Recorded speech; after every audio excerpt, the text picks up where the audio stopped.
Hey, what's happening, y'all? It's me coming back at you again with another vid. Well, as I predicted, the WBA has came out and they have ordered a fight between Anthony Joshua, who's the champion, against the number one challenger now named mandatory Alexander Povetkin, which puts the potential unification clash with Deontay Wilder on hold, which wasn't going to happen anyway. So I'm going to go ahead and read two pieces of information, one from the Independent, the other one from the ESPN UK. First with the ESPN UK. It says here, quote, actually not quote, it says here first, written by Sean Nevin of ESPN UK. Anthony Joshua's plans to unify the division by facing Deontay Wilder may have been put on hold after the WBA had ordered him to take on mandatory challenger Alexander Povetkin by September.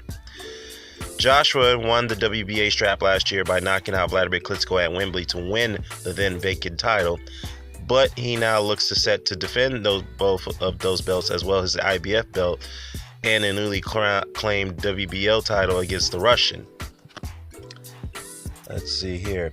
Povetkin was featured on the undercard of Joshua's bout against Joseph Parker last weekend, knocking out David Price in a brutal fashion, and it was brutal, by the way, before Joshua defeated Parker. And now Povetkin looks set to get a shot at reclaiming the WBA title that he lost to Klitschko back in 2013. Well, that's actually a bit of a little bit of misinformation there by the columnist, by the writer, by the columnist or the writer, because first of all, Povetkin was never the champion. He was the regular champion, which means that he was the second tier mandate, pretty much a second tier champion or the mandatory challenger to the actual champion, which was Vladimir Klitschko. So let's get that one right, please. All right.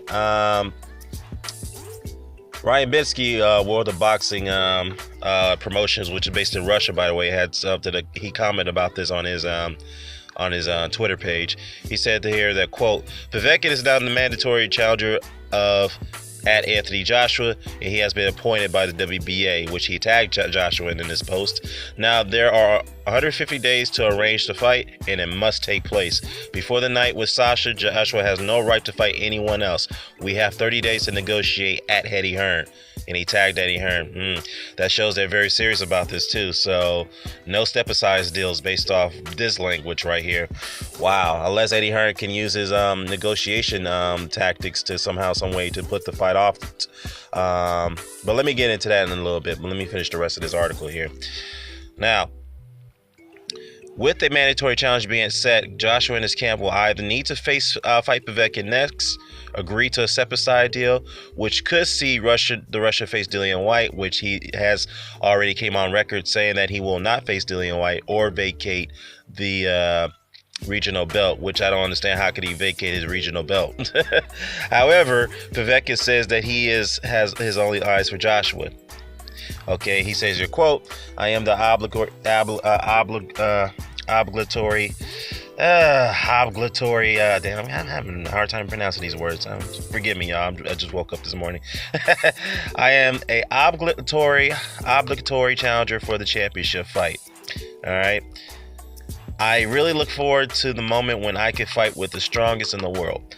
Now, Joshua has 4 belts. Well, actually 3 of the major 4 belts. I really want this fight, but I don't even want to think about the proposals to box with the other rivals. Okay, now on the other article by the Independent, let's read this here real quickly. Joshua's been ordered to fight Povetkin. We already know that. That's been confirmed. Here's a 30-day window to negotiate. Let me see.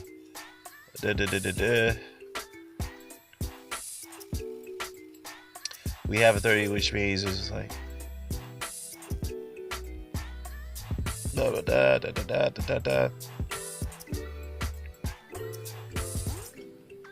All right. Well, it's not too much here, but on the Independent, so pretty much it regurgitates the same information that's been written by Sean Nevin on the ESPN UK.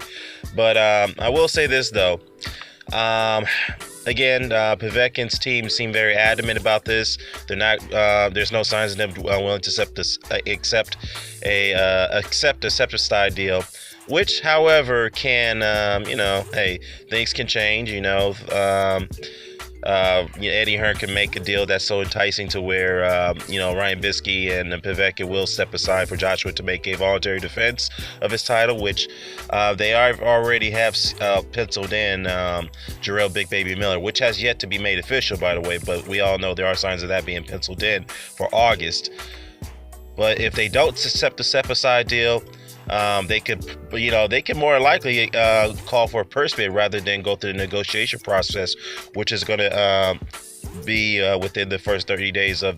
They have until May 6th to come up to an agreement, which is right after Cinco de Mayo, or actually the next business day, which is the 7th. If they want to go ahead and count that, I don't know, but. Yeah, because they could force this right now if they wanted to, and Povetkin and his team probably gonna, be a little bit more gracious and give Joshua a little bit of respect there and say, hey, you know what? Let's give them a little bit of time to negotiate.